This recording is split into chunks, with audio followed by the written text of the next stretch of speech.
Friends, मैं ममता चौबे आज आप लोग के लिए एक राखी गीत लेके आई हूँ। प्लीज़ सुने, अच्छा लगे तो लाइक सब्सक्राइब शेयर कमेंट जरूर कीजिएगा।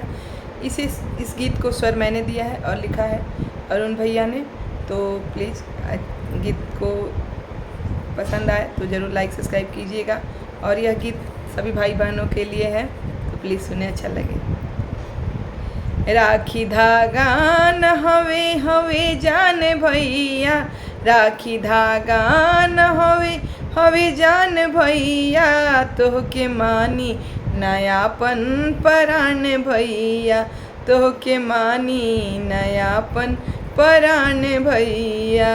माई बाप के बाद बड़ तू ही मोरे भैया, कबहू न तुड़िया तू नेह के डोरिया। माई बाप के बाद बड़ तू ही मोरे भैया, कबहू न तुरिहाई नेह के हडोरिया। हमर तोहरे पबाटे गुमान भैया, हमर तोहरे पबाटे गुमान भैया, तोहके मानी नयापन हम प्राण भैया, तोहके मानी नयापन हम प्राण भैया।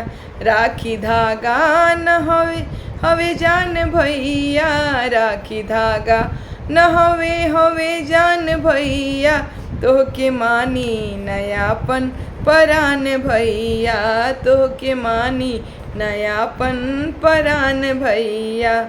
माई बाप ले मैं का इहे लोगवा कहेला, माई बाप ले मैं का इहे लोगवा कहेला। भाई बहिन के बीच नफरत लोग बोएला, भाई बहिन के बीच नफरत लोग बोएला। ई मिथकवा के तुरिहा हमारे भैया, ई मिथकवा के तुरिहा हमारे भैया, तोहके मानी नयापन परान भैया, तोहके मानी नयापन परान भैया। राखी धागा न हवे जान भैया, राखी धागा न हवे जान भैया, तोहके मानी नयापन परान भैया, तोहके मानी नयापन परान भैया।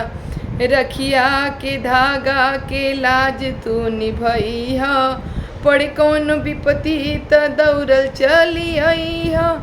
राखी के धागा के लाज तू निभैया, पड़े कौन विपत्ति त दौड़ल चली अइहा। बहिनी मांगेली तोहसे वरदान भैया, बहिनी मांगेली तोहसे वरदान भैया, तोहके मानी नयापन हम प्राण भैया, तोहके मानी नयापन हम प्राण भैया। राखी धागा न हवे जान भैया, राखी धागा न हवे जान भैया, तोहके मानी नयापन परान भैया, तोहके मानी नयापन परान भैया।